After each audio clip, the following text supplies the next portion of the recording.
Bien, bonsoir à tous. On va, alors, il va y avoir 3 temps dans la rencontre de ce soir. Une petite introduction.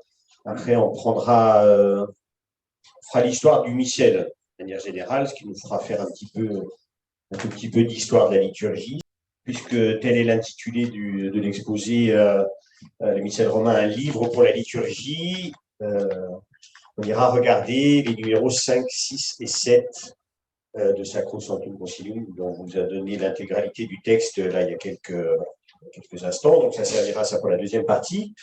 Et puis après, on prendra le temps de regarder un peu plus en détail les nouveautés qu'apporte cette troisième édition francophone du missel romain que vous avez là. Il est tout frais. Je crois que votre paroisse est déjà équipée, contrairement à beaucoup de monde à Grenoble. D'approvisionnement. Alors,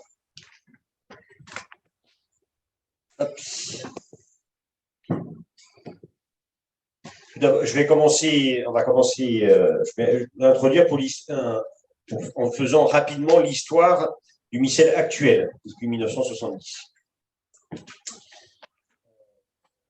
4 décembre 1963, je vais me mettre un petit peu par là pour ceux qui sont en visio.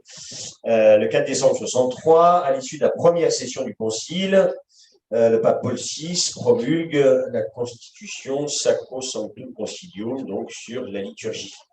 C'est le premier des textes importants du Concile. Il y aura 4 constitutions en tout dans le Concile. Chronologiquement, la première à être votée, donc c'est celle sur la liturgie.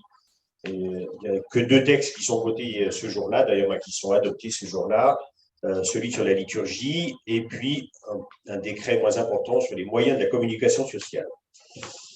Le 3 avril 1969, le même pape Paul VI promulgue le missel romain, rénové selon les normes données par le Concile Vatican II, par Sacro Sanctum Concilium, et ça donne lieu à une édition typique, édition typica de cet ouvrage qui paraît donc le 26 mars 1970. Donc c'est celle que j'ai en main. Voilà. Ça c'est l'édition typique latine, c'est le latin que j'ai dans les mains. Cette édition typique latine, on va la mettre en photo pour ceux qui étaient plus loin. Hop. Voilà. Ne sera édité en français que sous cette forme-là, c'est-à-dire des fascicules qui vont arriver. Alors, Christophe Sorin était là, moi, je n'étais pas né encore. Des fascicules qui vont arriver au fur et à mesure de la traduction. Voilà, il y en a 7, il m'en manque d'ailleurs. Mais voilà, c'est la seule édition française du missel de 1970, c'est ces fascicules qui arrivent par petits morceaux. En 1975, paraît une deuxième édition typique latine. Elle est liée à un événement qui a eu lieu, à un document de 1974 qui réforme les ordres mineurs, c'est-à-dire que jusqu'à 1974, il y avait évidemment évêques, prêtres, diacres, mais il y avait encore des sous-diacres. Donc jusqu'à 1974, il y avait encore des sous-diacres. Et si vous lisez la présentation, que ce soit en latin ou en français, la présentation générale du missel de 1970, vous verrez dans les numéros 142 à 152 qu'il n'est pas question des lecteurs et des acolytes, mais du ministère du sous-diacre. Donc le sous-diaconat est supprimé en 1974, et donc comme ça a un impact direct sur le déroulement de la messe, parce que le diacre avait un ministère pas essentiel, mais voilà, son ministère était prévu dans la présentation générale du missel. Comme il n'y a plus de sous-diacre, on remet à jour la présentation, alors PGMR, présentation générale du missel romain. Et donc, ça donne l'occasion d'une deuxième édition du missel en 1975. Donc, vous voyez, un temps relativement court, un temps de 5 ans. Cette édition du missel en 1975 va donner lieu en français à, je vais mettre ici, cette édition-là, Carré, qui est la petite édition la plus courante, il y a une autre édition en grand format, mais c'est celle qu'on utilise aujourd'hui jusqu'à la fin de la semaine, normalement. Donc voilà, la deuxième édition francophone, et celle-là, effectivement, elle est publiée directement en ouvrage et plus en fascicule comme la précédente. Donc, elle est, comme je l'ai écrit, en usage jusqu'au 27 novembre 2021. Voilà les deux formats, le grand format à gauche et le petit format à droite de ce missel, deuxième édition typique.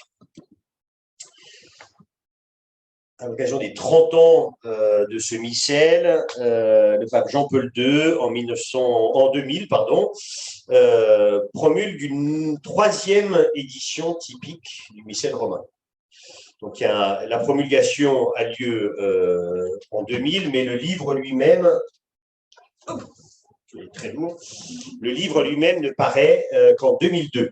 Voilà la troisième édition typique du missel romain en latin. Ça, c'est l'édition latine, donc de 2002.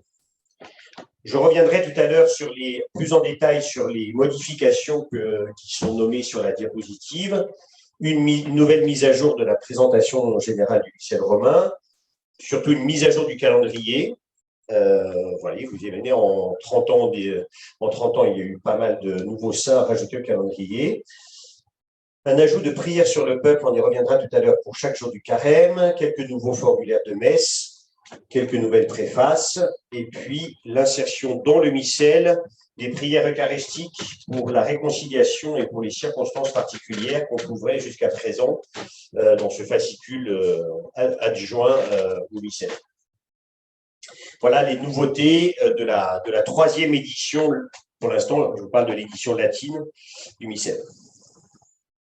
Voilà, vous l'avez vu directement.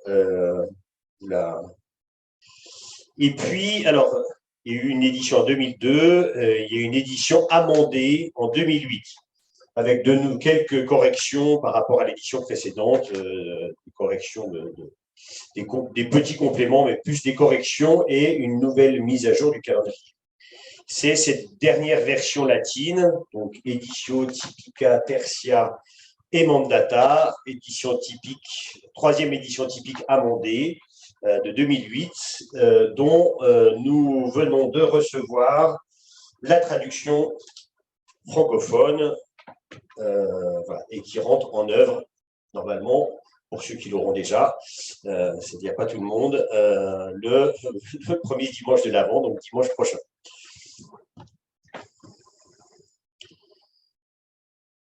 Alors, voilà la troisième édition typique francophone. J'y reviendrai tout à l'heure. Elle combine deux événements, à la fois l'édition du troisième édition typique, mais aussi une nouvelle traduction. Donc, il y a un double événement, troisième édition typique et nouvelle retraduction de l'ensemble du texte reçu en 1970 avec tous les ajouts qui se sont faits entre-temps. Mais c'est bien le même missel, je me redis, entre 1970 et aujourd'hui, simplement avec des mises à jour qui ont accompagné les différentes éditions. Mais la particularité, effectivement, c'est d'avoir un effort de traduction complet de l'ensemble des textes du missel.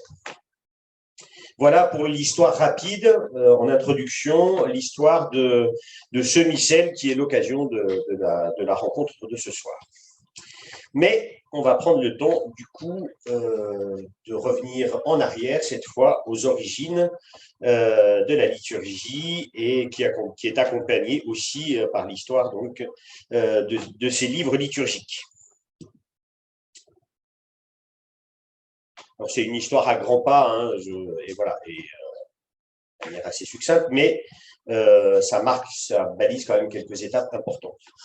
Première étape, jusqu'au IIIe siècle, 3 premiers siècles de l'Église. Vous avez l'image d'un repas eucharistique représenté dans la catacombe de Priscille à Rome. Je ne fais pas d'erreur, monsieur le Romain.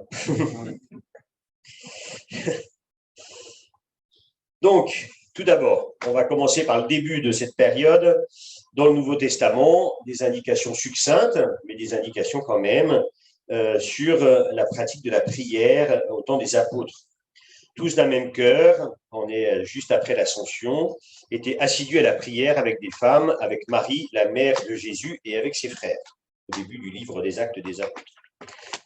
Un peu plus loin, après le récit de la Pentecôte, chaque jour d'un même cœur, ils fréquentaient assidûment le temple. Donc, petite mention pour dire que la première prière chrétienne est d'abord la prière juive. C'est la continuation de la prière, de la prière juive. Mais avec cet ajout, ils rompaient le pain dans les maisons. Première mention de la fraction du pain, au-delà des récits du ressuscité. Ils prenaient leur repas avec allégresse et simplicité de cœur. Ils louaient Dieu et avaient la faveur du peuple tout entier, etc. Un peu plus loin, nous sommes à Antioche cette fois-ci, un jour qu'ils célébraient le culte du Seigneur et qu'ils jeûnaient, l'Esprit Saint leur dit « Mettez à part pour moi Barnabé et Saul en vue de l'œuvre à laquelle je les ai appelés. » Alors après avoir jeûné et après leur avoir imposé les mains, ils les laissèrent partir. Je pointe une petite chose, c'est que je vais refaire un peu de grec.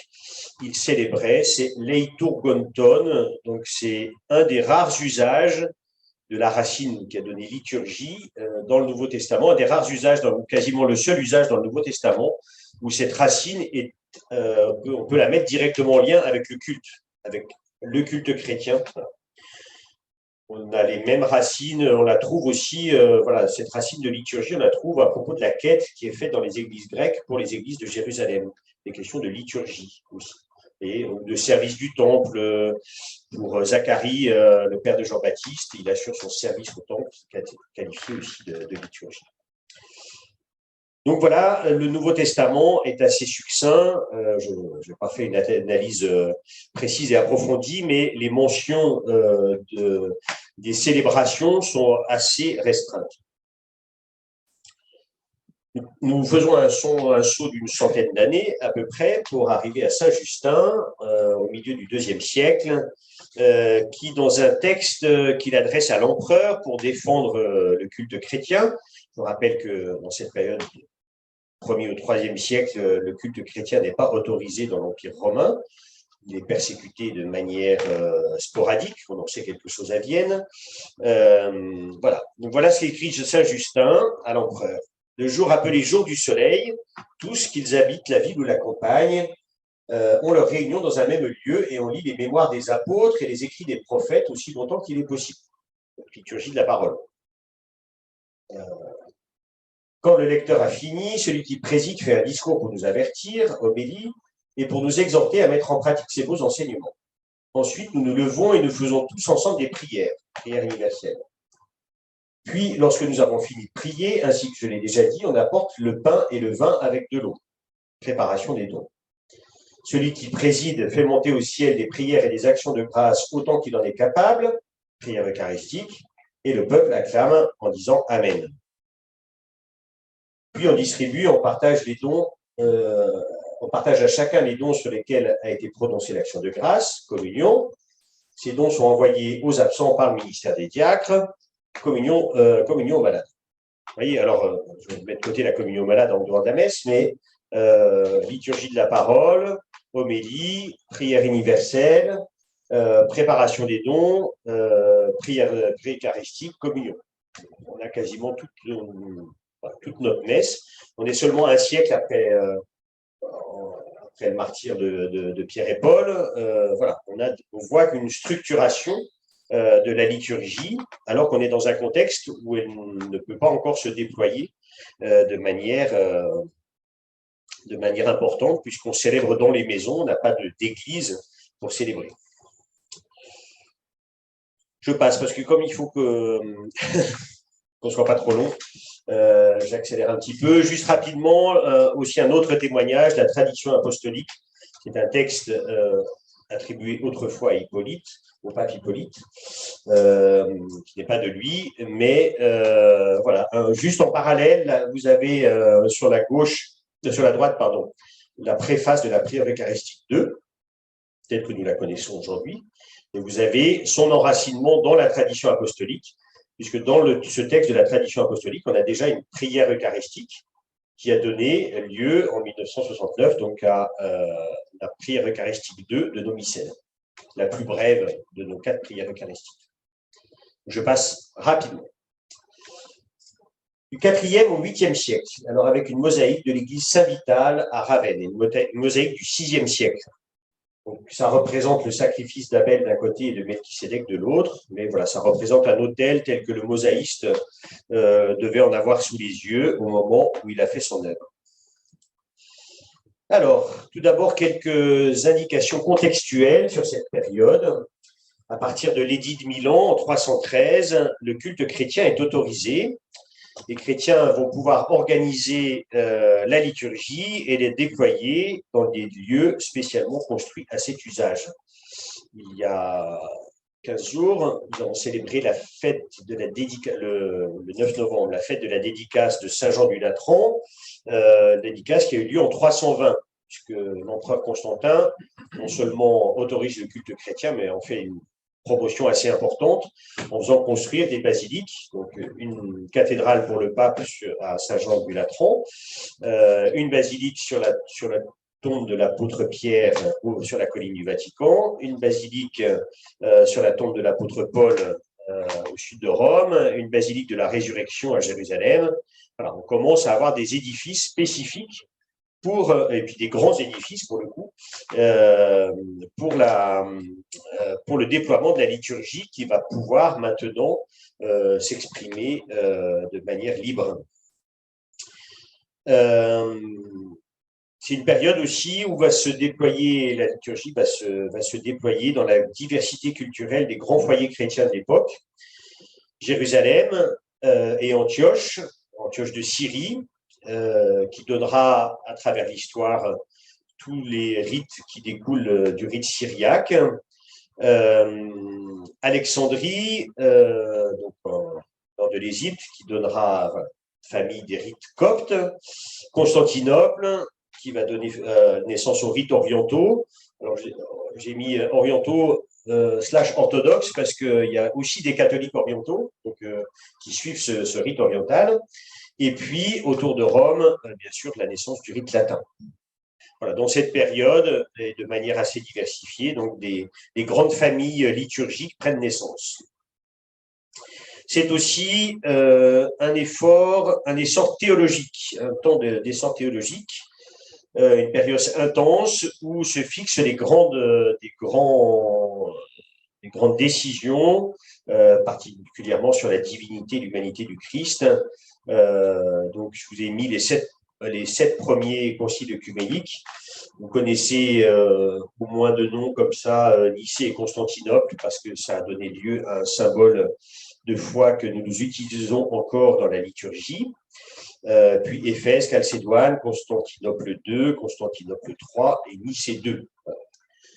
Pour l'info, tout ça est en Asie mineure. Hein. Nicée, c'est la banlieue, un peu pas très loin de Constantinople, pas très loin aujourd'hui d'Istanbul. Et Éphèse, c'est un peu plus sur la côte ouest, la pointe ouest de la Turquie actuelle. Chalcédoine, c'est plus à l'est, il me semble.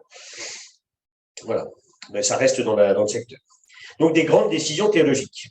Pour définir la foi de manière précise, parce qu'on voit des batailles sur des définitions de la foi, un peu trop à droite, un peu trop à gauche. Il faut tenir la voie médiane et la juste voie de la foi qui va rassembler tous les chrétiens.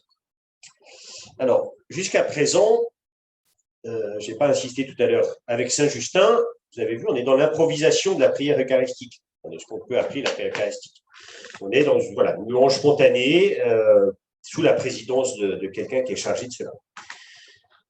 On arrive dans une période où on va devoir affiner les définitions théologiques. Et si à l'époque de Saint Justin, on se permettait d'improviser, il faut désormais veiller à l'orthodoxie des formules employées. Alors, j'ai remis une formule latine chère aux liturgistes, lex orandi, lex credendi, la loi de la prière, c'est la loi de la foi. Ce que l'on exprime dans la prière, c'est la foi de l'Église. Et comme on est en train de définir de manière assez précise la foi de l'Église, il va falloir aussi qu'on veille à ce que la prière suive à peu près la même précision. Et si jusqu'à aujourd'hui, on était dans le... Oh, ma tête. Si jusqu'à aujourd'hui, on était dans l'improvisation, dans une certaine improvisation, il faut s'assurer désormais que ce que l'on dit est juste et correspond effectivement à la foi de l'Église. Donc, dans le triple souci de 1, conserver la trace des belles prières, fruits de l'improvisation. 2, d'aider les prêtres en manque d'inspiration. Ça peut arriver certains jours. 3, de vérifier que les formules employées sont conformes à la foi de l'Église. On commence à rédiger des prières sur des feuillets pour pouvoir les réutiliser. Les faire vérifier par l'évêque ou par je ne sais qui, et puis pouvoir les réutiliser. Donc, on fait des petites feuilles, on prend un post-it, voilà, on retient, j'ai une belle prière, je la rédige, je la colle dans un coin, voilà. Et on commence à avoir un certain nombre de feuilles.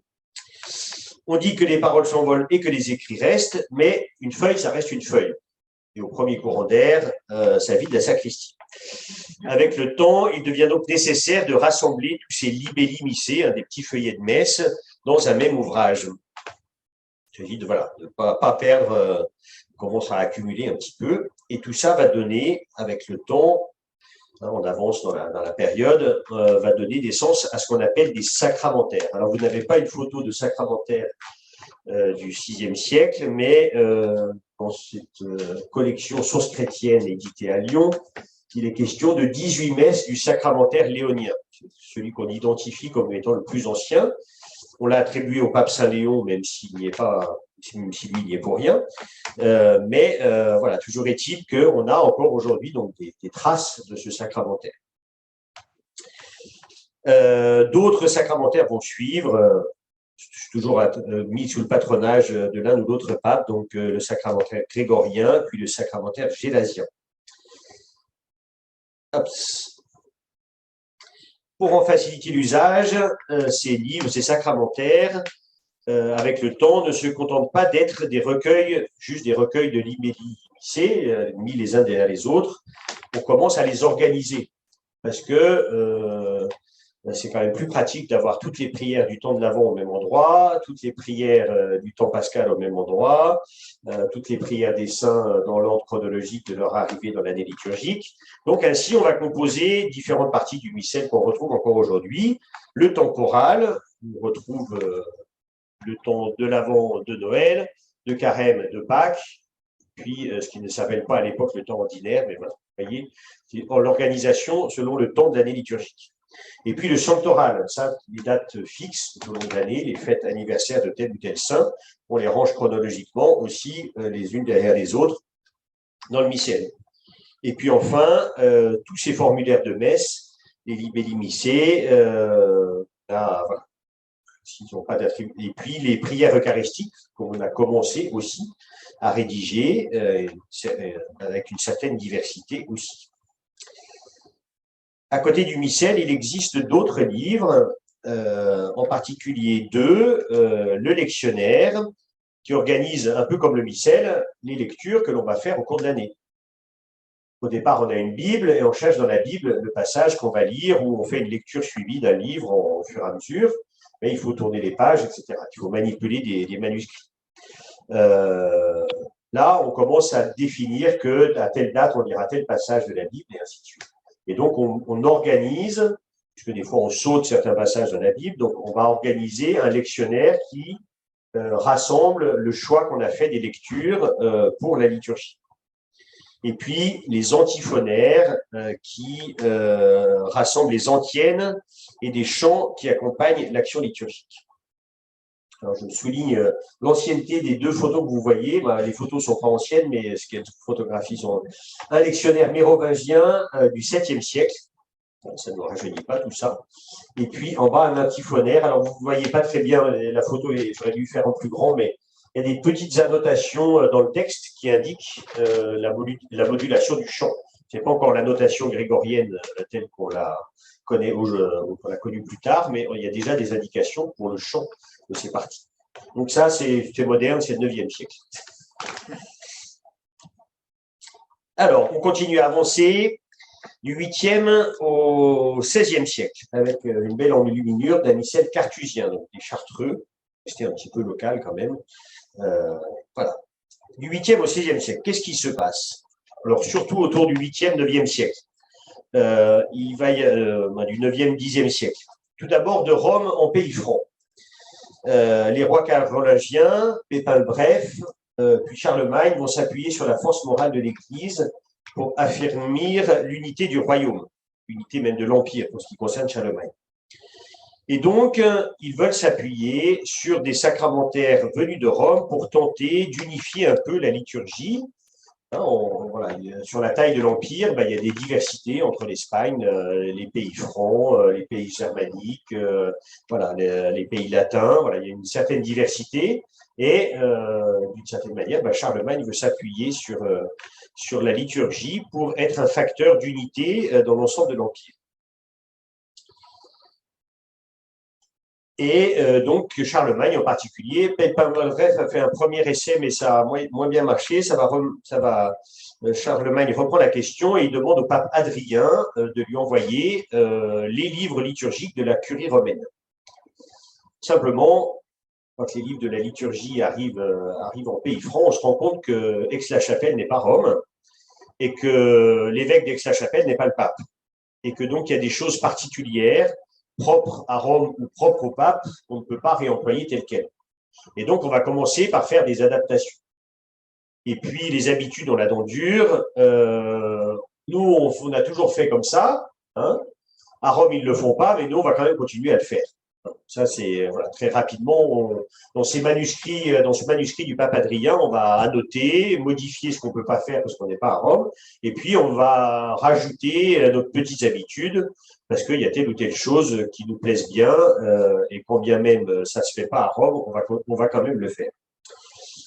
Et donc, 2-3 siècles plus tard, quand la curie romaine où la liturgie s'est dégradée pendant les 2 ou 3 siècles écoulés, quand la curie romaine demande, ce n'est plus Charlemagne à ce moment-là, mais demande qu'on leur renvoie le manuscrit du pape Adrien pour pouvoir, à Rome, retrouver les bonnes sources, effectivement, ils reçoivent le manuscrit du pape Adrien, mais avec toutes les petites annotations et tous les ajouts et toutes les modifications qu'on a fait entre-temps. Donc, vous voyez, un va-et-vient entre 2 zones géographiques et 2 liturgies qui vont s'enrichir mutuellement par la force des choses. Donc, voilà, c'est assez significatif voilà, dans l'histoire de la liturgie, ce va-et-vient entre Rome et les pays francs à cette époque. Ce qui va marquer la suite du temps entre le 10e, 11e siècle jusqu'au 16e siècle, c'est que le latin qui avait été adopté au IVe siècle de préférence au grec n'est plus la langue couramment parlée par tous. À la taille de l'Empire, effectivement, on a intégré des Germains, des Saxons, des Visigoths, des Ostrogoths, etc. Et donc, du coup, la langue latine s'est un petit peu noyée dans tout ça et chacun a gardé sa langue. Et donc, le latin, déjà, commence à perdre contact avec la population. De plus en plus, la liturgie devient une affaire de clercs. On assiste à la messe, mais on y participe de moins en moins. On y assiste en tant que plus ou moins en tant que spectateur. Et puis, loin de disparaître, les particularismes régionaux et puis la naissance des grands ordres religieux donnent aussi lieu à des rites propres à ces ordres. Rites chartreux, rites dominicains, franciscains aussi, ou à certaines régions, rites parisiens, rites lyonnais, rites mozarabes en Espagne. Des choses, malgré les efforts d'unification de l'Empire, les particularismes régionaux demeurent. Et de plus en plus, donc, le missel devient le livre du prêtre. Il contient aussi bien les lectures, que le célébrant fait lui-même à l'autel. La majorité des messes, c'est un prêtre, un servant, et donc le prêtre fait tout. Alors, vous avez... Voilà, il n'est pas du 15e, il n'est pas du 16e siècle, mais vous avez un missel tel qu'il était jusqu'à l'avènement juste à la veille du Concile Vatican II. Et dedans, vous avez effectivement pour le célébrant à la fois les oraisons et les lectures, le prêtre peut tout faire. Ça veut dire qu'il n'y a besoin que d'un seul ministre. On n'a pas besoin, d'une certaine manière, on n'a pas besoin d'assemblée. Je pousse un peu le bouchon là. Et de fait, tout se passe à l'autel. Il n'y a pas d'interaction entre l'assemblée et le célébrant. Dès la première fin du XVe siècle, début du XVIe siècle, une demande de réforme des livres liturgiques se manifeste, mais c'est une autre réforme qui arrive, c'est la réforme protestante autour de Luther. Et la réponse catholique aux besoins de réforme et la réponse catholique à la réforme, avec un grand R, arrivera avec le Concile de Trente qui se tient dans cette vallée alpine du nord de l'Italie, donc de 1545 à 1563, de manière discontinue. Je ne suis pas sûr, ils ne sont pas restés assis pendant 18 ans. On en arrive ainsi au missel de 1570. Vous avez une reproduction voilà, de la première édition du missel, la première impression du missel dit de Saint Pie V, issu du Concile de Trente. Très exactement 400 ans avant la constitution Sacrosanctum Concilium dont je vous ai parlé tout à l'heure, le 4 décembre 1563, cette fois-ci, le Concile de Trente finit la 25e session. On est fatigué, on n'en peut plus. Il n'est pas question qu'on aille plus loin et on décrète que les pères qui avaient travaillé sur le projet de catéchisme de Missel et de Bréviaire, ils donnent tout ça au pape. Nous, on s'arrête, on ferme le concile et au pape de travailler. Voilà, 25 sessions, 18 ans, ça commence à faire. On s'arrête et on passe le travail donc à Pie IV. Qui va commencer, mais il meurt assez vite, je ne sais plus la date exacte, mais voilà, assez rapidement, 1 ou 2 ans après la fin du concile, et c'est donc Pie V, son successeur, qui va mener à bien la publication du catéchisme du Concile de Trente en 1566, le bréviaire romain en 1568 et le missel romain en 1570. Bien travaillé, en 5 ans, il a publié tout ça.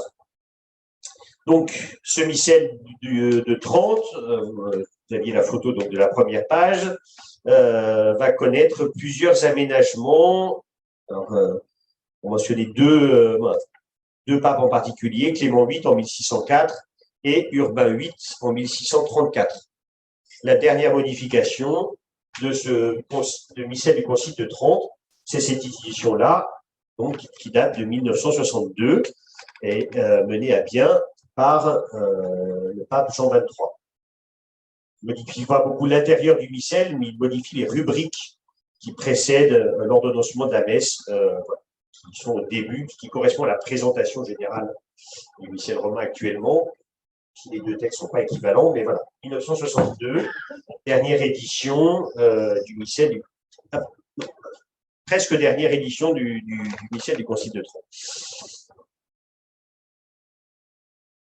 Alors, aussi contextualisation, Concile de Trente, on est dans la centaine d'années qui suit l'invention de l'imprimerie. Et voilà, là où il fallait un troupeau de moutons et de nombreux copistes pour un seul exemplaire du missel, aujourd'hui, il suffit d'un imprimeur pour autant d'exemplaires qu'on veut. Ça change carrément la donne. Ça change carrément la donne. C'est beaucoup plus facile aujourd'hui.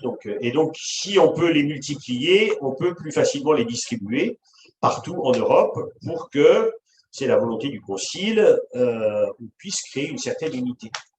Et une unité qui devient utile et sinon nécessaire parce que, de fait, on se déplace de plus en plus. Encore à l'époque du TGV, mais on voyage, vous voyez déjà à l'époque des apôtres, on voyage de plus en plus et on passe d'un diocèse à l'autre, et d'un diocèse à l'autre, on n'a pas la même liturgie, parce qu'il y a des particularismes locaux. Donc, ces particularismes qui n'étaient pas gênants quand on restait toujours à peu près dans le même diocèse, quand on a l'occasion plus souvent de se déplacer, bah, du coup, on est confronté à tout un tas de particularismes ici ou là, et il y a Il y a une appétence à l'unité, du coup, pour nous simplifier la tâche quand même, qui apparaît.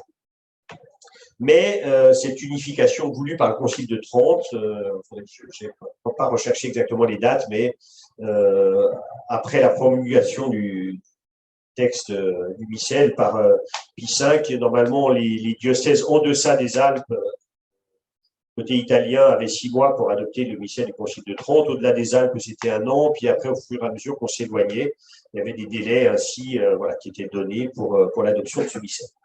Mais pour la petite histoire, je vous ai mis que le diocèse du Mans en France qui sera le dernier à adopter le missel du Concile de Trente, et il fera ça à la fin du XIXe siècle. Vous voyez, il s'est écoulé à peu près 300 ans quand le diocèse du Mans va adopter le missel du Concile de Trente. Voilà, on en arrive, du coup, je reviens, j'ai déjà parlé du diocèse du Mans, mais du XVIIe au XXe siècle. Donc, très rapidement, ce sera très bref. Ça, c'est une image du missel que je viens de vous montrer. Le missel dit de Saint-Pie V, alors il y a l'imprimerie, évidemment, et puis c'est le déploiement aussi de toutes les grandes sciences, voilà, des grandes sciences modernes.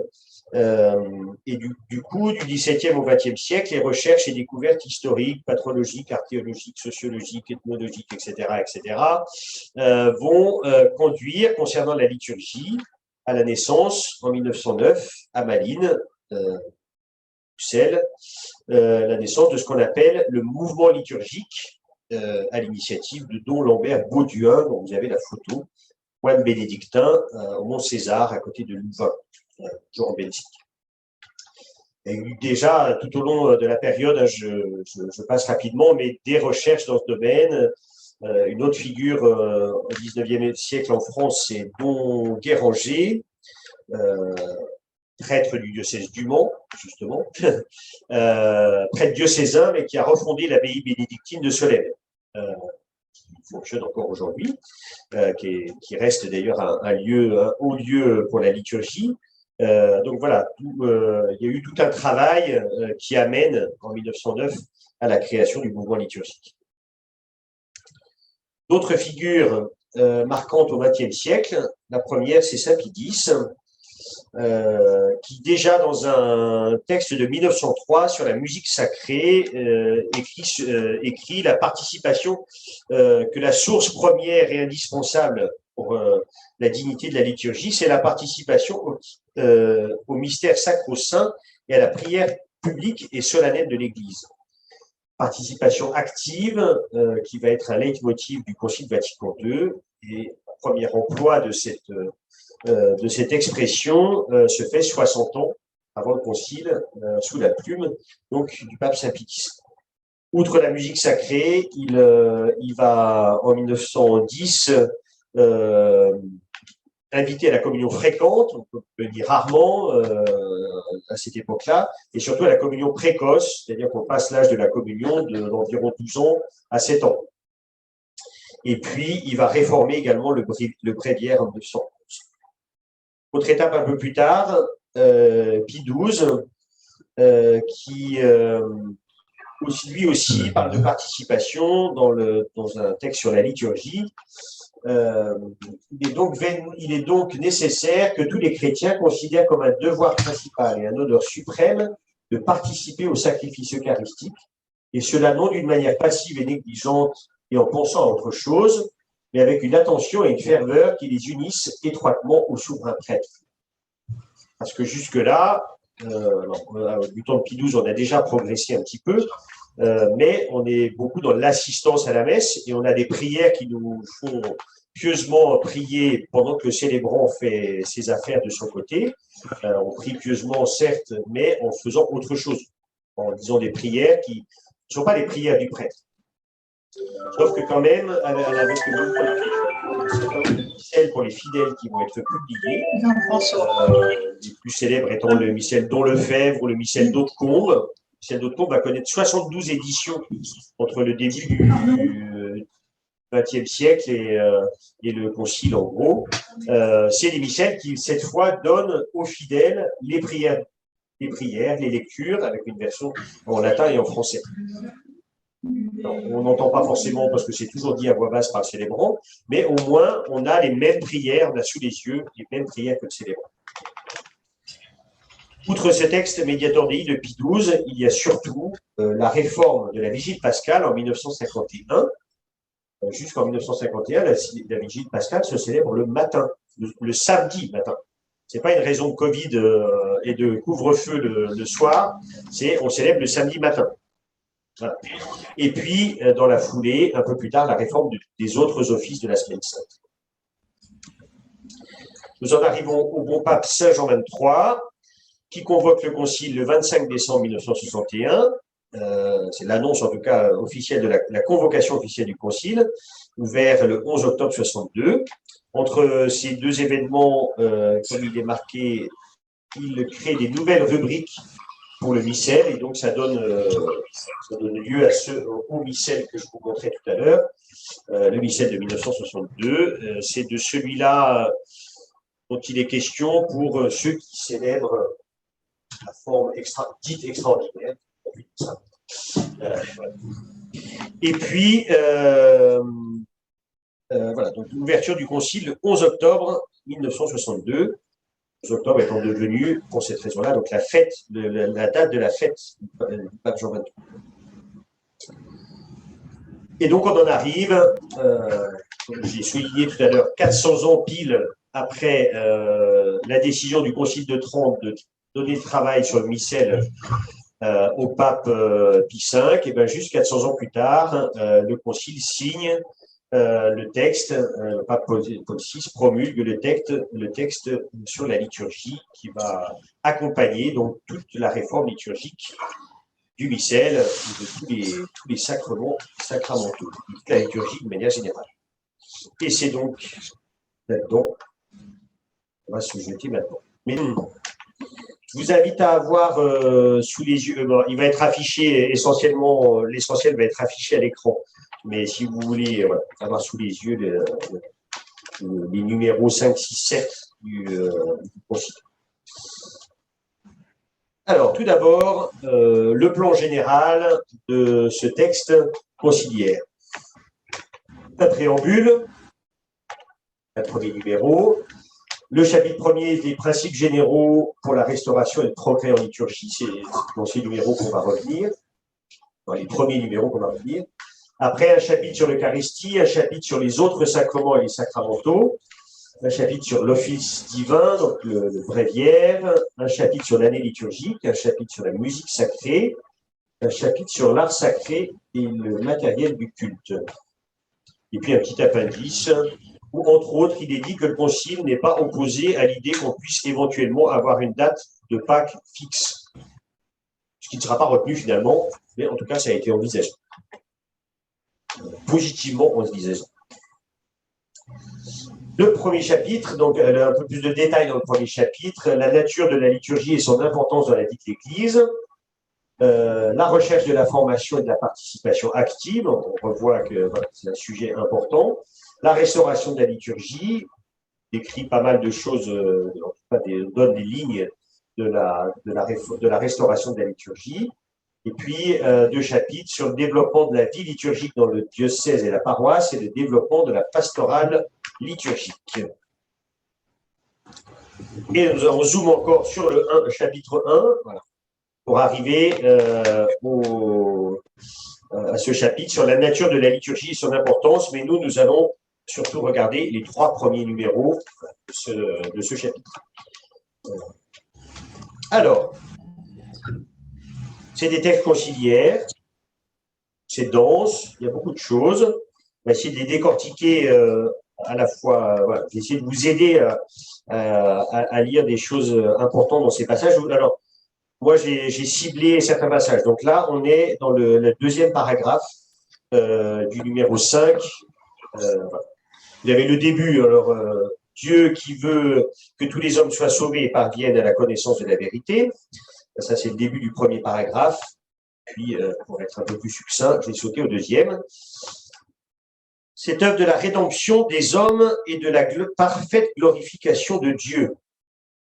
Premier point important, ce dont il est question dans ce texte, début du texte qui nous dit la nature de la liturgie. Ce qui est en jeu, c'est l'œuvre du salut, hein, c'est le titre de ce numéro, l'œuvre du salut accomplie par le Christ. Et donc, ce qui est en jeu dans la liturgie, c'est à la fois la rédemption des hommes et la parfaite glorification de Dieu.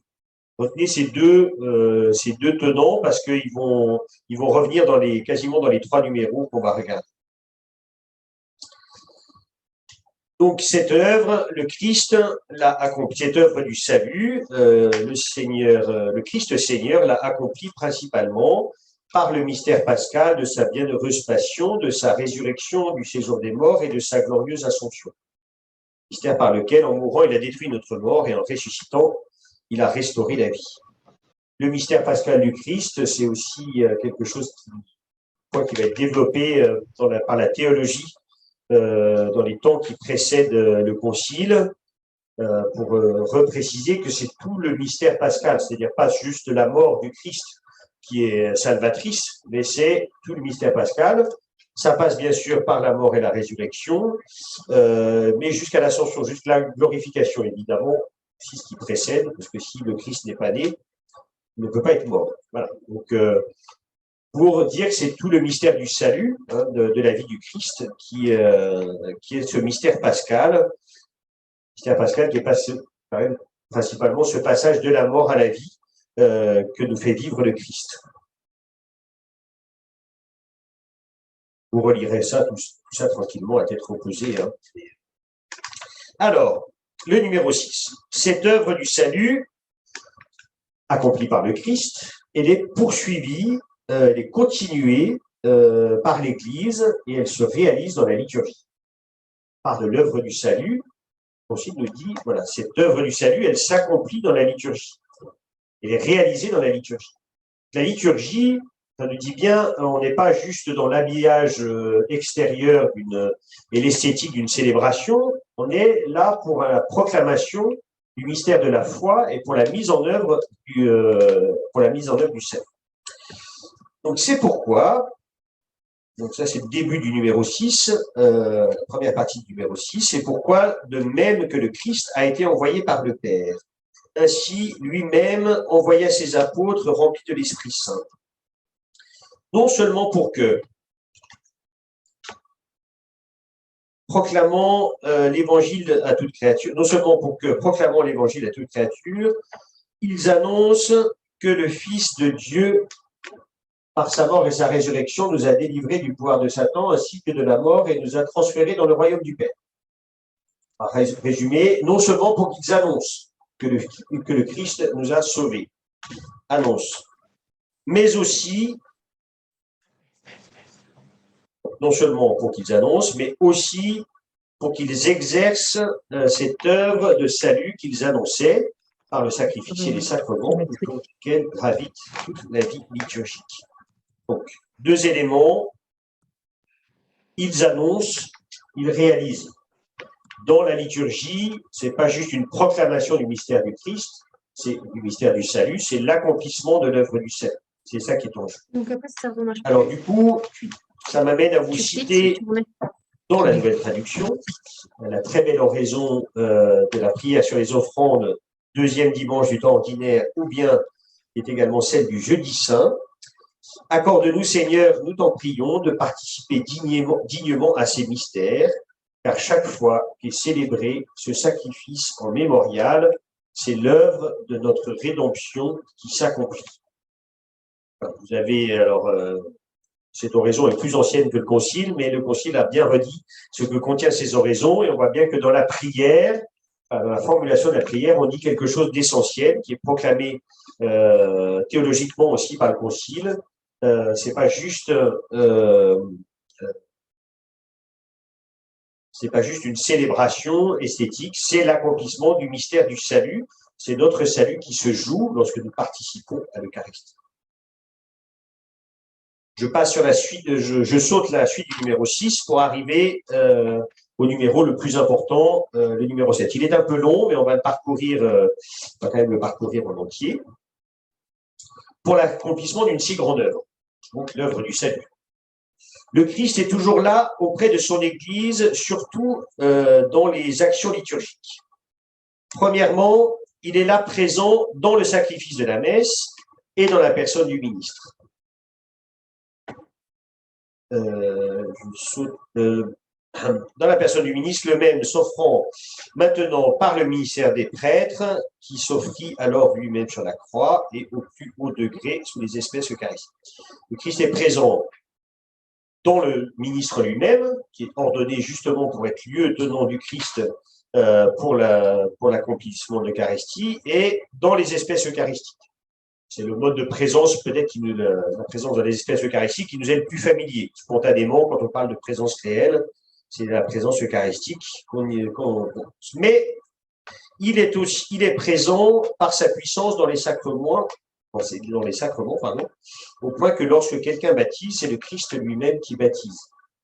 Présence du Christ, pas simplement dans l'Eucharistie, mais dans tous les sacrements. Il est là présent dans sa parole, car c'est lui qui parle, tandis qu'on lit dans les Saintes Écritures, qu'on lit dans l'Église les Saintes Écritures. Présence du Christ dans sa parole. Benoît XVI, dans l'exhortation post-synodale du synode sur la Bible, nous parle de présence réelle du Christ dans la parole proclamée.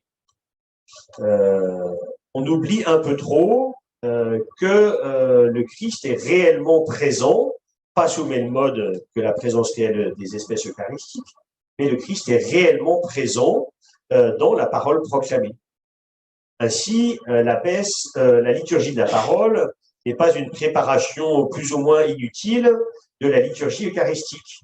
Elle est pleinement un des modes de présence du Christ. Les plus anciens d'entre vous savent qu'on pouvait dire avoir sa messe si on arrivait avant que le prêtre ait dévoilé le calice au moment de l'offertoire. C'était valable. Donc, on pouvait sauter tout le reste. Voilà. L'essentiel, c'était d'être là vraiment. Non, on est là du début à la fin de la messe, et la liturgie de la parole est un moment essentiel de la présence du Christ. Enfin, il est là, présent, lorsque l'Église prie et chante les psaumes, lui qui a promis, là où 2 ou 3 sont rassemblés en mon nom, je suis là au milieu d'eux. Présence eucharistique, présence dans les sacrements, présence de la parole, présence dans la communauté rassemblée. Voilà, différents modes de présence du Christ au milieu de son peuple. Je souligne ça aussi, alors un détail liturgique, mais dans la liturgie, quand on encense justement des modes de présence du Christ. On encense l'autel au début de la messe, parce que l'autel, c'est le Christ, comme dit saint Ambroise. On encense les espèces sur l'autel, parce qu'elles vont devenir le corps et le sang du Christ. On encense le célébrant aussi, parce qu'il est lieu tenant du Christ. On encense l'assemblée, parce que l'assemblée réunie, le Christ aussi est présent. Pardon. Et l'évangéliaire dans la parole. Effectivement, pour l'accomplissement de cette grande œuvre par laquelle Dieu est parfaitement glorifié et les hommes sanctifiés, on retrouve le binôme du numéro 5, glorification de Dieu, sanctification des hommes. Le Christ s'associe toujours l'Église, son épouse bien-aimée, qu'il invoque comme son Seigneur, qui par la méditation de celui-ci rend son culte éternel au Père. Dans la liturgie, ce n'est pas juste une action du Christ, c'est une action du Christ et de l'Église. Nous sommes invités à être acteurs avec le Christ dans la liturgie. Et c'est là qu'on en arrive au cœur de la définition donnée par le Concile Vatican II. C'est donc à juste titre que la liturgie est considérée comme l'exercice de la fonction sacerdotale de Jésus-Christ. Vous avez tous été marqués au jour de votre baptême par l'onction du Saint-Crème qui fait des membres du Christ prêtres, prophètes et rois. Et donc la fonction sacerdotale, donc de prêtre, qui vous invite à participer à la prière, la fonction royale conduite du peuple de Dieu, pas pour dominer, pour servir, et la fonction prophétique pour la proclamation de la parole, l'évangélisation. Donc l'exercice de la fonction sacerdotale de Jésus-Christ, exercice dans lequel, 1, la sanctification de l'homme, on y revient, est réalisée et signifiée par des signes sensibles, est réalisée d'une manière propre à chacun d'eux. La question des sacrements. La sanctification de l'homme, elle est signifiée, mais elle n'est pas seulement signifiée, elle est réalisée. Elle n'est pas seulement annoncée, elle est accomplie. Dans chacun des sacrements, selon le mode propre à chacun des sacrements.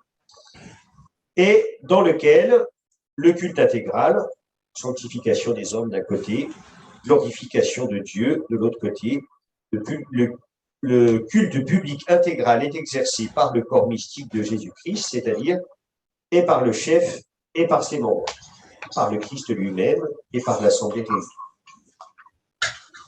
Sanctification de Dieu, sanctification des hommes, glorification de Dieu une nouvelle fois. Voilà ce qui se joue dans la liturgie et dans l'accomplissement des mystères du salut. Par conséquent, toute célébration liturgique en tant qu'œuvre Christ prêtre et de son corps qui est l'Église, est l'action sacrée par excellence dont nulle autre action de l'Église ne peut atteindre l'efficacité au même titre, au même degré. Alors, je reviens du coup à la liste des numéros pour passer rapidement quand même sur le numéro 10, où il est dit justement, alors, pardon, je reviens là, on vient de dire la nature de la liturgie, et le numéro 8 nous dit que la liturgie, pardon, le numéro 9 nous dit que la liturgie n'est pas l'unique activité de l'Église. Certes, la liturgie est un sommet, mais ce n'est pas l'unique activité de l'Église. Et après, quand même, il est dit que la liturgie est source et sommet de la vie de l'Église. Toutefois, la liturgie est le sommet vers lequel tend toute l'action de l'Église et en même temps la source d'où découle toute sa vertu. Et un peu plus loin en bas, c'est donc de la liturgie et principalement de l'Eucharistie comme d'une source que la grâce découle en nous et qu'on obtient avec le maximum d'efficacité cette sanctification des hommes et cette glorification de Dieu, on retrouve toujours le même binôme, dans le Christ, que recherchent comme leur fin toutes les œuvres de l'Église. Dans la liturgie se joue vraiment l'accomplissement du mystère du salut, qui est à l'articulation entre la sanctification des hommes et donc la glorification de Dieu. Tout ça est dense. J'ai fait ça tranquillement et je voulais pointer un petit peu cette. C'est vraiment le cœur de la liturgie. Je redis, j'insiste un peu là-dessus pour redire que la liturgie, voilà, c'est pas juste une question justement de rubrique, d'esthétique, c'est quelque chose qui a comme enjeu la célébration et l'accomplissement en nous des mystères du salut. D'où l'importance après, le soin, l'attention qu'on va mettre dans la liturgie. Mais pas pour faire de l'esthétique, mais pour que vraiment puisse s'accomplir ces mystères du salut. Les nouveautés, enfin, vous allez tout savoir. Alors, on va le faire en deux temps. Les nouveautés de la 3e édition. Du coup, je me réfère à l'édition latine. Ah oui, pardon, un petit intermède. Tout à l'heure, j'ai dit que ce missel-là était le dernière version du Concile de Trente, alors c'est à peu près vrai, mais en fait, en 1965, donc, il y a eu un missel latin-français qui a été édité selon les premières indications de la. Alors, on a modifié les rubriques, pardon. On a modifié les rubriques concernant le rite de la messe en fonction de ce que du premier texte du Concile de 1963. Alors, c'est pas le missel avec tout le travail de réforme, mais il y avait eu un premier missel intermédiaire. Le dernier du Concile de Trente, on va dire en 62. Le premier missel issu de la réforme du Concile, les premières modifications, dont celui-ci en 1965, avant d'aboutir. Donc celui-là, il est déjà latin-français. C'est déjà un changement. On commence à pouvoir faire les lectures et en latin et en français, c'est dans les deux langues. Et puis, on aboutit enfin au missel, donc, le premier missel issu du Concile en 1970. Alors, les nouveautés. Nouveautés de la 3e édition. Qu'est-ce qu'il y a de neuf entre 1975 et l'an 2000 avec comme référence le missel latin. Donc, je l'avais déjà pointé tout à l'heure. Donc, les éditions de 2002 et de 2008 n'apportent que de légères modifications à la précédente édition de 1975. On va les détailler. Mise à jour de la présentation générale, mise à jour du calendrier, ajout de prières sur le peuple pour chaque dimanche de carême, quelques nouveaux formulaires de messe, ajout de nouvelles préfaces, insertion dans le missel de prières eucharistiques pour la réconciliation et les circonstances particulières. Je n'ai pas creusé tout en détail, mais j'ai pointé quelques passages de la présentation générale qui connaît des ajustements, des corrections. Alors, il y a des numéros, c'est des bouts de phrases qui sont changés. Il y a vraiment des numéros entièrement nouveaux, les numéros 22 à 26, par exemple, sur la célébration de l'Eucharistie, les adaptations possibles localement sous l'autorité des évêques diocésains. On a 5 numéros là qui sont entièrement nouveaux dans l'édition de l'an 2000 de cette présentation générale. Ouais, des modifications sur les gestes et attitudes du corps, sur l'acte pénitentiel, pas l'acte pénitentiel, on verra ça plus tard. Sur un numéro sur le silence, très intéressant. On commence la partie sur la description de la liturgie de la parole et le premier numéro, un numéro introductif, et puis un numéro sur le silence avant même de parler des lectures. Parce que la condition même pour que la parole puisse advenir, c'est qu'il n'y ait pas trop de bruit. Si on veut entendre une parole, il faut qu'il y ait du silence. Donc, très justement, cette présentation générale de 2002, elle a remis un paragraphe sur le silence. Il ne faut pas oublier la place dans la parole, la place du silence, mais pour permettre à la parole d'être entendue. Voilà, des petites indices sur les lectures, il y avait des modifications. Je suis allé chercher aussi, je sais qu'il y en avait un sur la communion sur les 2 espèces. On ne communie plus au chalumeau. Il était possible jusqu'en 2002 de communier au chalumeau, c'est-à-dire à la paille. Un des modes de communion au sang du Christ était, voilà, chacun une paille. Et voilà, c'était prévu. Vous pouvez communier à la cuillère aussi, ce que font beaucoup les orthodoxes. Et puis sinon, voilà, tout simplement en buvant au calice. Donc voilà, rapidement, c'est pas il n'y a pas de bouleversement de choses contradictoires avec l'édition précédente. Hein. C'est des précisions entre 1975 et 2000. Il faut bien voir que la deuxième édition du missel, on dit qu'on est la troisième, mais la deuxième édition a été vraiment une édition qui est arrivée très vite et qui a surtout modifié la question des ministères. Et du coup, on n'avait pas éprouvé dans le temps un certain nombre de choses. En 2000, on avait du recul pour pouvoir dire, tiens, il y a telle ou telle chose, ce serait peut-être bien de les repréciser. Entre-temps, il y a eu d'autres textes qui sont sortis aussi et qui ont influencé la rédaction. Mais pour l'essentiel, pour le texte de 1969 et le texte d'aujourd'hui, l'essentiel est le même. Alors, une mise à jour du calendrier. Depuis l'édition Typica de 1970, il y a eu l'ajout ou la modification du degré. En fait, j'ai mis ça, mais il y en a peut-être plus que ce que je viens de dire, là, ce que je vais vous dire. Donc, 32 fêtes de saints et de saintes en plus dans le calendrier. En fait, c'est plus les nouvelles fêtes. La nouvelle fête, c'est Sainte-Marie-Madeleine. Ça, c'est un changement de degré. Je me suis rendu compte en retravaillant, je vais vous montrer dans la suite, il y a d'autres modifications. Et donc, une nouvelle fête, 7 nouvelles mémoires obligatoires, 24 nouvelles mémoires facultatives. Pour information, dans les fêtes de saints, il y a différents degrés. Le sommet, c'est la solennité, hein, la fête la plus importante. Ensuite, on parle de fête, écrit en dessous. Et puis après, on parle de mémoires qui sont ou obligatoires ou facultatives. Les mêmes fêtes, selon les endroits, peuvent avoir une nation différente. Saint-Maurice à la cathédrale de Vienne, c'est une solennité. Dans le reste du diocèse, c'est une mémoire. Alors, j'en ai fait la liste.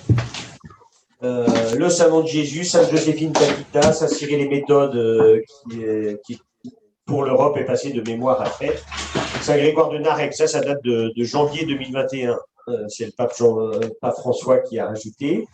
Saint Stanislas, qui a changé de degré. Après, toute une série de nouveaux, Adalbert, Louis, Marie de Montfort. Saint-Jean d'Avila, c'est la promotion 2021 aussi. Notre-Dame de Fatima, Saint-Christophe Magalanès, Saint-Rita, Saint-Paul VI. Lundi, après la Pentecôte, Marie, Mère de l'Église, c'est aussi le pape François qui l'a ajouté. Et puis, le samedi qui suit le Sacré-Cœur, le Cœur Immaculé de Marie, qui est passé de mémoire facultative à de mémoire obligatoire. Les martyrs de Chine, Saint Apollinaire, Sainte Marie-Madeleine, donc qui était une mémoire jusqu'à présent, jusqu'à il y a 2017, je pense, le temps du changement, et qui est devenue une fête. Sainte Brigitte de Suède, qui était une mémoire facultative, qui est devenue une fête pour l'Europe. Saint-Charbel, du Liban. Alors, le 29 juillet, on fêtait déjà Sainte-Marthe, mais le pape François, toujours la promotion 2021, a demandé ce qu'on fête 2020, qu'on fête Marthe, Marie et Lazare. Pas simplement Marthe, mais aussi Marie et Lazare. Saint-Pierre Julien et Marc, pour nous, Grenoble-Bois, voilà, qui a été ajouté aussi il y a quelques années. Sainte Thérèse Bénédicte de la Croix, copatronne de l'Europe. Sainte Jeanne de Chantal, c'est un déplacement. Elle était au 12 décembre, elle est descendue au 12 août. Maximilien Kolb, ça date du temps de Jean-Paul II. Saint-Pierre Clavers, le Saint-Nom de Marie. Hildegard de Bingen, ça doit être soit Benoît XVI, soit Jean 23, les docteurs de l'Église, soit, pardon, pas François, docteur de l'Église. André Kim, les martyrs de Corée. Padre Pio, les martyrs des Philippines. Sainte Thérèse de l'Enfant Jésus, qui est devenue docteur de l'Église. Sainte Faustine Kowalska, ça c'est le pape François qui l'a inséré dans le calendrier. Saint Jean 23 et Saint Jean-Paul II, c'est aussi canonisé ensemble par le pape Jean 23, par le pape François, pardon, inséré récemment. Les martyrs du Vietnam, Sainte Catherine d'Alexandrie, Saint Juan Diego, je ne vous prononce pas son nom de famille parce que c'est le voyant de la fête de l'apparition de Notre-Dame à Guadalupe, dans la banlieue de Mexico. C'est Notre-Dame de Guadalupe qui a renvoyé Sainte Jeanne de Chantal le 12 août. Et puis le pape François a aussi inséré la fête de Notre-Dame de Lorette. Bienheureuse Vierge Marie, c'est l'intitulé dans le missel. Bienheureuse Vierge Marie de Lorette. Voilà les nouveautés du calendrier liturgique. Il me semble que j'ai un inventaire relativement exhaustif de toutes les nouveautés pour l'Église universelle. Donc c'est voilà, toujours une diversité. Voilà, on a pas mal de, surtout avec Jean-Paul II, on a eu beaucoup de martyrs, les premiers martyrs de Corée, des Philippines. Voilà, on a diversifié géographiquement les saints du calendrier. Prière sur le peuple. Alors, c'est une forme de bénédiction qui existait déjà dans le missel de 1975. La nouveauté réside dans le fait qu'il y a désormais une prière sur le peuple pour chaque jour du carême, du mercredi des cendres au mercredi saint. Donc, ça précède la bénédiction. Le prêtre dira « Que descende sur ton peuple, Seigneur, l'abondance de ta bénédiction, afin que dans l'épreuve grandisse l'espérance, que dans la tentation s'affermisse le courage, et que soit accordée la rédemption éternelle par le Christ notre Seigneur. Et que Dieu Tout-Puissant vous bénisse, le Père, le Fils et le Saint-Esprit. » Donc voilà, donc il y a des prières. Alors il y a toujours des prières sur le peuple qui sont rangées avec les bénédictions solennelles, qui sont valables à différentes périodes de l'année, mais là il y en a vraiment une pour chaque jour du carême. Donc ça c'est une nouveauté. Ça avait existé autrefois dans la liturgie. Je ne sais pas si elles sont dans le missel de Saint-Vicent, mais c'est voilà, quelque chose. C'est pas une invention complète, mais ce n'était pas dans le missel de 1975. Et puis quelques nouveaux formulaires de messe, une messe de la veille au soir pour l'épiphanie, une messe de la veille au soir pour l'ascension, une messe de vigile de Pentecôte. Il y avait déjà une messe de la veille au soir, mais une messe de vigile avec 4 lectures de l'Ancien Testament possibles pour avoir une vigile comme à la vigile pascale. Plus sobre, c'est plus court que la vigile pascale. Mais voilà, une messe de vigile de Pentecôte, une messe votive de la miséricorde qu'on a en particulier utilisée en 2012-2013, et puis une messe votive de notre Seigneur Jésus-Christ, éternel et souverain prêtre. pour être à peu près exhaustif aussi pour les nouveaux formulaires de messe. Des nouvelles, entre guillemets, prières eucharistiques, comme je l'ai dit, elles ne sont pas à proprement parler nouvelles, puisqu'elles étaient disponibles dans un fascicule de 1996, en tout cas, l'édition définitive date de 1996, mais désormais, elles sont insérées dans le missel. Alors, je vais vous donner, je vais vous faire dans le latin, parce que là, elles ont des signets. Voilà, à partir de là. Oh. Ben, vous avez les prières eucharistiques pour la réconciliation, et alors donc 2 pour la réconciliation, et 4, alors en fait c'est une prière eucharistique qui a 4 formes. 4 prières eucharistiques pour des circonstances particulières. Il n'y a pas celle pour les enfants. Alors, dans cette édition-là, qui date de 2002, les prières eucharistiques pour les enfants sont toutes à la fin du missel. Elles sont présentes dans le missel. Dans l'édition de 2008, elles ont disparu. Et elles ne sont pas dans le missel français qui vient de paraître. Ça ne veut pas dire qu'elles sont supprimées, mais elles ne sont pas insérées, voilà, elles n'ont pas été insérées dans le missel. Donc on en est à 10 prières eucharistiques dans le missel, 6 que je viens de nommer là, et puis les 4 qu'on avait déjà auparavant. Nouvelle préface, donc outre les 6 préfaces liées aux prières eucharistiques que je viens de nommer, il y a 3 nouvelles préfaces dans le missel pour Marie, mère de l'Église, pour Sainte Marie-Madeleine, qui a ce beau titre « Elle fut l'apôtre des apôtres », et puis une deuxième préface pour les saints martyrs. Oui, c'est pas énormément de nouveautés, mais quelques-unes quand même. Et enfin, voilà, donc on était ça sur les nouveautés du contenu, on va dire, voilà, des choses qui étaient nouvelles par rapport à l'édition de 1975. Maintenant, on va regarder les nouveautés, les principales nouveautés qui vous concernent, quelques-unes qui concernent plus les célébrants, dans la traduction. L'édition francophone de la 3e édition du missel romain est accompagnée d'une nouvelle traduction de la totalité des textes selon les normes données par la 5e instruction pour la correcte application de la Constitution sur la Sainte Liturgie du Concile Vatican II, donc qui s'appelle cette instruction Liturgiam Authenticam du 7 mai 2001. C'est dans cette instruction qu'il a été demandé à tous les pays du monde de reprendre les livres liturgiques issus du Concile pour en faire une édition définitive avec des nouveaux critères de traduction. Donc, tout ce travail de traduction qui vient d'être mené à bien par les Français, par les francophones, pardon, excusez-moi, tous les pays du monde sont amenés à le faire. Voilà. Certains l'ont fait plutôt que nous.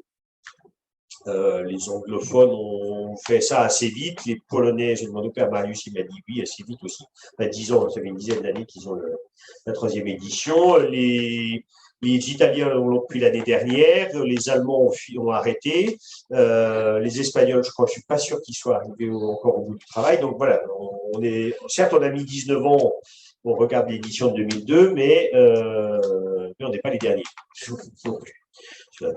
Maigre consolation, mais alors c'est un long travail parce qu'il y a eu une première commission qui a travaillé de 2002 à 2007, et puis il y a eu les amendements de l'édition de 2008, et puis il y a eu une relance de la commission du missel romain, mais donc c'est un travail francophone, c'est un travail qui devait mettre en commun les Français, les Canadiens, les Belges, les Luxembourgeois, les Suisses, Monaco et l'Afrique du Nord. Voilà, cette conférence épiscopale concernée.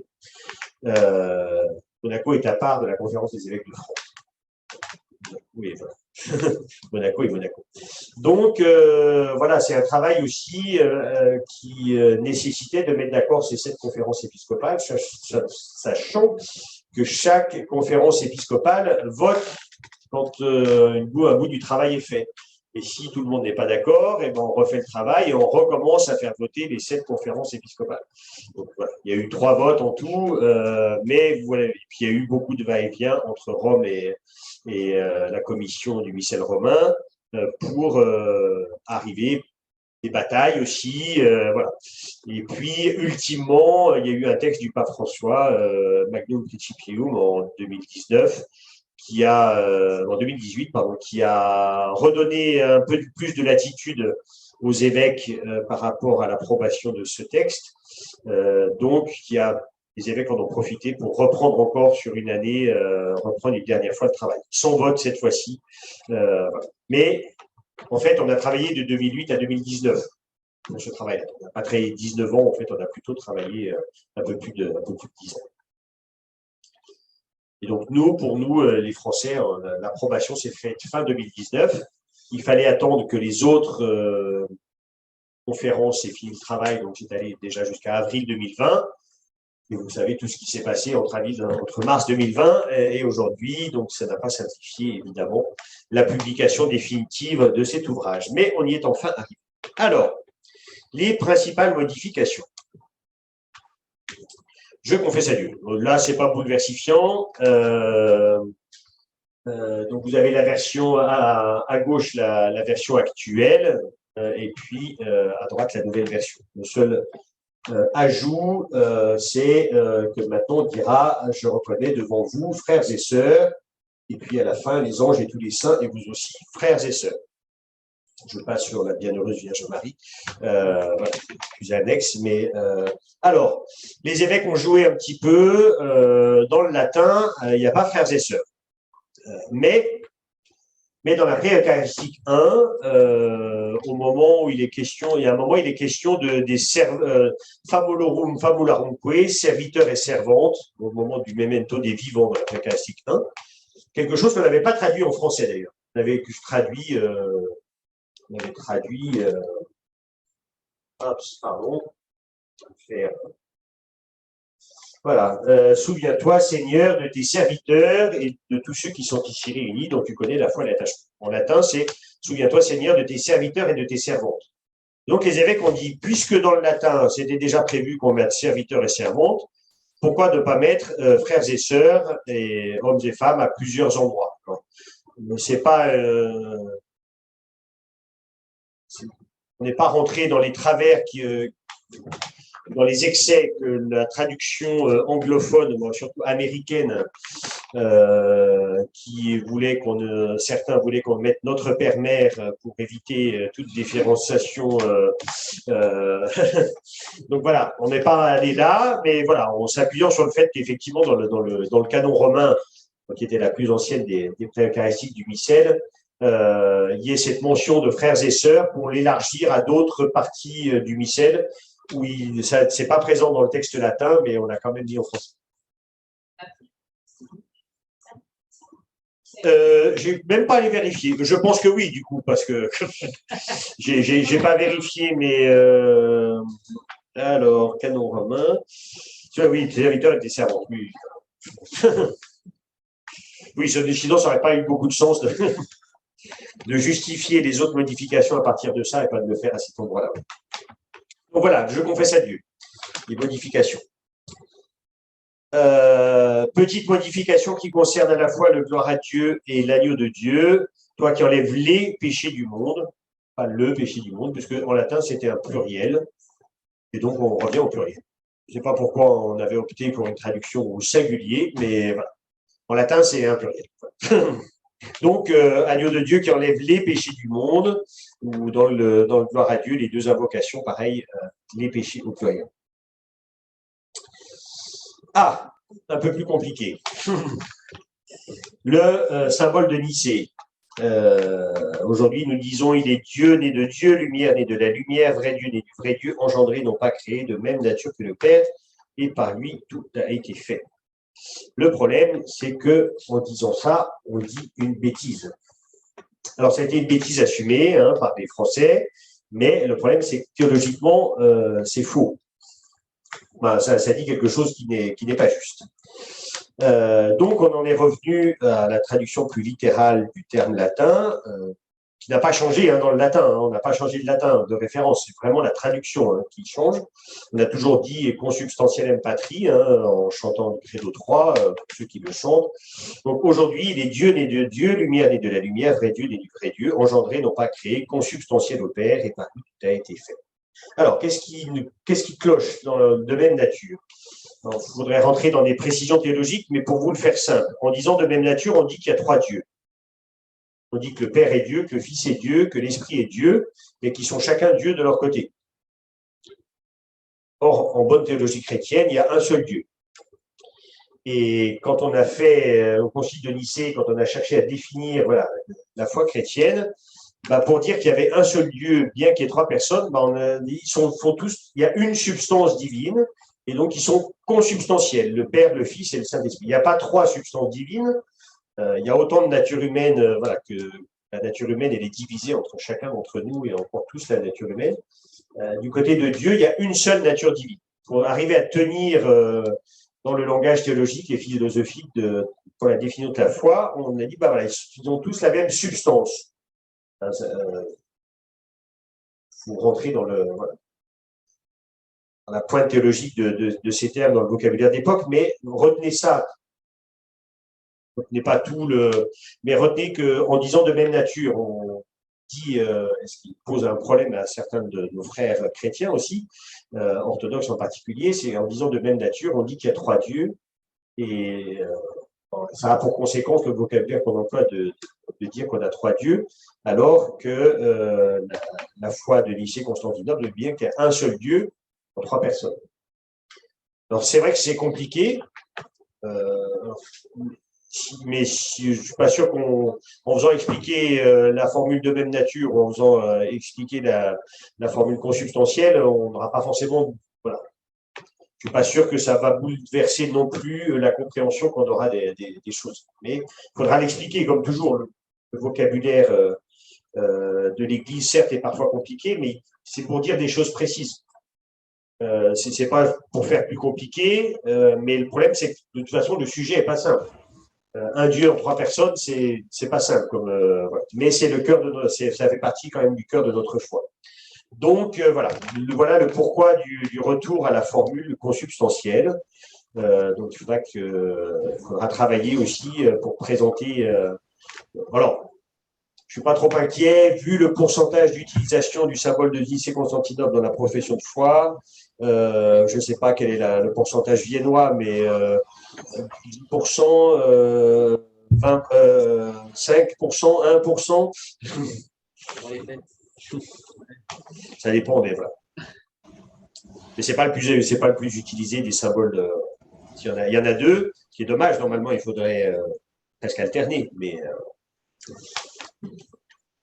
la préparation des dons. Alors, c'est dans la parole que dit le célébrant, mais voilà, j'ai juste pointé quand même le changement de traduction. Tu es béni, Seigneur, Dieu de l'univers. Nous avons reçu de ta bonté le pain que nous te présentons, fruit de la terre et du travail des hommes. Il deviendra pour nous le pain de la vie. Et de même pour la fête. J'ai mentionné tout à l'heure que la première prière chrétienne, c'est la prière juive. Là, on est dans de la réforme du Concile. On s'est appuyé vraiment, on est venu se rechercher dans les sources juives de la prière du repas pascal pour formuler cette présentation des dons. Autre point qui a été enjeu d'une bataille âpre entre la conférence des évêques de Foix, entre les évêques francophones et Rome, l'introduction à la prière sur les offrandes. Alors, en fait, les deux formules que vous avez sous les yeux sont toujours valables. Nous avons aujourd'hui la formule qui est à gauche. Prions ensemble au moment d'offrir le sacrifice de toute l'Église pour la gloire de Dieu et le salut. Ça, c'est une adaptation francophone. Et nous sommes les seuls, au moins dans l'environnement européen, à avoir une adaptation aussi synthétique que celle-là. Quand on participe à des messes internationales et que chacun répond dans sa langue, on se rend compte que les autres langues répondent plus longuement et que le prêtre introduit un peu plus longuement ce que l'on a l'habitude de faire en français. Donc, aujourd'hui, on a cette formule. Rome a demandé dans les critères de traduction qu'on revienne aussi plus proche du latin. Et donc, de haute lutte, nos évêques ont obtenu qu'on garde les deux formules, c'est-à-dire qu'on adopte, qu'on intègre la formule qui est effectivement plus proche du texte latin, la formule de droite, mais qu'on soit autorisé à conserver aussi la formule actuelle. Donc, nous aurons deux formules pour l'introduction à la création de la foi. Vous voyez qu'elles sont assez différentes, donc la formule, elles disent quand même fondamentalement la même chose, mais la formule plus proche du latin dit ceci: priez frères et sœurs que mon sacrifice, qui est aussi le vôtre, soit agréable à Dieu le Père Tout-Puissant. Et l'Assemblée répond: que le Seigneur reçoive de vos mains ce sacrifice à la louange et à la gloire de son nom, pour notre bien et celui de toute l'Église. Je le redis, en latin, le texte depuis 1969 n'a pas changé. Traduction de 1970 pour les francophones, donner une formule condensée qui est belle en soi, il n'y a pas de souci là-dessus. Elle ne dit pas de bêtises, contrairement à de même nature que le Père. Mais on est assez loin, même si on reste bien dans l'idée, mais on est loin du texte original. Il y avait sans doute la question du sacrifice est aussi une notion qui n'a pas bonne presse, et particulièrement au moment où les premières traductions ont été faites. C'est sans doute aussi pour cela qu'on avait une formulation plus condensée. Voilà. Donc, il y aura les deux possibles. Alors, le missel propose une version cantillée pour la nouvelle version. Ce sera peut-être une manière de les distinguer. Quand elle sera chantée, ce sera la formule longue, si tant est qu'on arrive à la chanter, bien sûr. Quand elle sera parlée, la formule brève. Ça, vous verrez avec vos célébrants au fur et à mesure. Je dis toujours, quand il y a du choix, c'est toujours bien de naviguer. Et j'aurais autant de reproches à faire aux prêtres qui diront je ne veux pas entendre de la entre guillemets nouvelle formule, je garde que l'ancienne, que ceux qui vont dire la nouvelle elle est plus proche du latin, donc on prendra que celle-là. Donc voilà, il y a deux formules.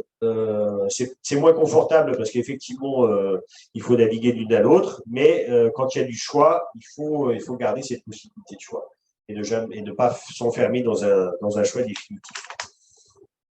Donc voilà. Ça concerne davantage les célébrants, mais c'est important de le noter. Un petit changement dans la... Alors, en fait, oui, je ne sais même pas si le reste de la traduction, pas de choses. Jusqu'à présent, on dit, donc là c'est dans la prière classique 1, en te rendant grâce, il le bénit, en parlant du pain. Et un peu plus loin, en te rendant grâce, à nouveau, il l'a béni en parlant de la coupe. Alors, aujourd'hui, on dira, en te rendant grâce, il dit la bénédiction, et en te rendant grâce, de nouveau, il dit la bénédiction. Sur la bonne tradition aussi juive et l'enracinement juif de nos prières, c'est pas le pain qu'on bénit, c'est pas la coupe qu'on bénit, mais c'est Dieu qu'on bénit pour le pain, et c'est Dieu qu'on bénit pour la coupe. Donc, Jésus a adressé une bénédiction à Dieu pour le pain. Il n'a pas béni le pain, comme on bénit le repas. Donc, d'où ça change de la prière classique 1, la 3 et la 4, pas dans la 2, parce que c'était formulé différemment. Et donc, on a ce changement, ce petit changement pour nous, les célébrants, non pas de dire il bénit, il le bénit, mais il dit la bénédiction. Donc, vous avez la même chose voilà, dans la version de la prière classique 3. Cette petite insertion, il dit la bénédiction. J'effectue pour la 1 et la 3. L'embolisme du Notre Père, un petit changement aussi, enfin, plus que petit. Retraduction, donc aujourd'hui c'est délivre-nous de tout mal, Seigneur, et donne la paix à notre temps. Par ta miséricorde, libère-nous du péché, rassure-nous dans les épreuves en cette vie où nous espérons le bonheur que tu promets et l'avènement de Jésus-Christ, notre Sauveur. C'est plutôt la fin d'ailleurs qui est ciblée par le changement de traduction. C'est-à-dire qu'à la fin de la traduction actuelle, on a ce que nous espérons, c'est le bonheur et l'avènement. On a deux choses. La nouvelle traduction dit ceci: délivre-nous de tout mal, Seigneur, et donne la paix à notre temps, soutenu par ta miséricorde. Nous serons libérés de tout péché, à l'abri de toute épreuve, nous qui attendons que se réalise cette bienheureuse espérance, l'avènement du Christ notre Sauveur. Il n'y a pas le bonheur et l'avènement, mais notre bonheur, c'est l'avènement du Seigneur. revient, voilà, on ajuste la traduction. C'est une formule qui vient des lettres de Paul, la bienheureuse espérance. Mais voilà, notre espérance, il n'y a pas le bonheur d'un côté et l'avènement du Seigneur de l'autre. Notre bonheur et notre espérance, c'est l'avènement du Seigneur. Voilà pourquoi on a cette retraduction, mais ça concerne les célébrants. Et puis, petite modification pour l'invitation à la communion. Aujourd'hui, nous disons « Heureux les invités au repas du Seigneur, voici l'agneau de Dieu qui enlève le péché du monde ». Alors, j'ai déjà pointé les péchés qui est aussi concerné ici. Et puis surtout, on redonne l'ordre de la formule latine qui a toujours dit « Voici l'agneau de Dieu, voici celui qui enlève les péchés du monde ». Heureux les invités au au repas des noces de l'agneau. Heureux les invités au repas des noces de l'agneau, ça redonne une dimension davantage eschatologique. C'est pas juste le repas de l'Eucharistie qui nous rassemble aujourd'hui dans telle église. C'est l'invitation, elle est plus large et c'est pas simplement l'Eucharistie d'aujourd'hui à laquelle on est invité, c'est le festin dans la gloire du ciel. C'est une formule, on reprend une formule de l'Apocalypse, les invités au repas des noces de l'agneau. Et puis, voilà, on a remis dans l'ordre la formule. De fait, on est juste avant, il y a l'agneau de Dieu, qui est l'Agnus Dei qui est chanté. Et vous demandez, l'Agnus Dei, c'est un chant de l'Assemblée, hein, agneau de Dieu qui enlève le péché du monde, les péchés du monde, pardon, prends pitié de nous, agneau de Dieu qui enlève les péchés du monde, prends pitié de nous, agneau de Dieu qui enlève les péchés du monde, donne-nous la paix. Et le célébrant répond à votre attente d'une certaine manière en disant, voici celui que vous appelez dans le chant précédemment, voici l'agneau de Dieu qui enlève les péchés du monde. Heureux les invités au repas des noces de l'agneau. Repas donc pour l'ouverture eschatologique de ce repas. La réponse ne change pas, je ne suis pas digne de te recevoir, mais dis seulement une parole et je serai guéri. Alors littéralement en latin, c'est « Seigneur, je ne suis pas digne que tu entres sous mon toit », c'est la formule du centurion, hein. Mais dis seulement une parole et mon âme sera guérie. Dans les traducteurs, en français, on dit l'âme en français, en tout cas dans le monde francophone, c'est un sens trop restreint, ça n'a pas la dimension de la totalité de l'être que ça peut avoir dans d'autres langues. On parle de l'âme en français, c'est souvent par distinction du corps et âme. Et donc, du coup, il paraissait plus juste de garder « je serai guéri » plutôt que « mon âme sera guérie » qui pourrait être compris comme il n'y aurait que notre âme qui serait guérie dans la démarche. Donc, c'est pour ça qu'on n'a pas une traduction plus littérale du latin. Et enfin, pour terminer, ne partez pas tout de suite, mais allez quand même dans la paix du Christ. Et puis, différents envois. Donc, on avait déjà allé dans la paix du Christ. Désormais, il y a 4 formules en tout d'envois possibles. Aller dans la paix du Christ, donc ça sera pour les diacres, Martial. Aller porter l'évangile du Seigneur. Aller en paix, glorifier le Seigneur par votre vie. Ou tout simplement, aller en paix. Il me semble qu'ils étaient déjà présents dans ce supplément du missel il y a déjà quelques 2011 ou 2013. Il me semble qu'ils étaient déjà là-dedans. Oui. Les nouveaux envois. Voilà pour les principales votées, surtout celles qui vous concernent. Pour nous, célébrants, toutes les oraisons, toutes les prières eucharistiques, toutes les préfaces ont été retraduites. Après, il y a des choses qui ont été unifiées aussi, c'est-à-dire que toutes les préfaces ont la même introduction. Et non, par contre, il y a des conclusions qui restent différentes. Mais voilà, nous, on va avoir sans doute plus de travail que vous pour nous habituer, nous réhabituer après un certain nombre d'années de ministère. Moi, j'ai dit beaucoup de choses par cœur dans la prière et je me recolle les yeux dans le missel pour essayer de tenir la nouvelle traduction. L'autre reste valable. Hein. A priori, normalement, Donc on commence à l'utiliser dimanche prochain, mais elle devient obligatoire à partir des rameaux. Le temps qu'on finisse sa distribution.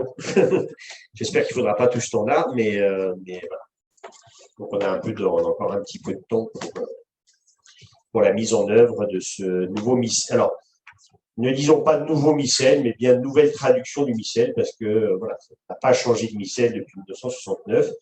On a fait des nouvelles éditions avec des mises à jour, etc. Mais il n'y a pas de changements fondamentaux de ce qui est contenu dans le missel, même si pour nous, effectivement, il y a un changement apparent parce qu'il y a vraiment un travail de retraduction de l'ensemble des textes qui sont à notre disposition depuis 50 ans. Alors, quand le pape Jean-Paul II promulgue ce nouveau missel, le missel n'a que 30 ans. Pour nous, quand il sort, il en a 51. Bon, voilà.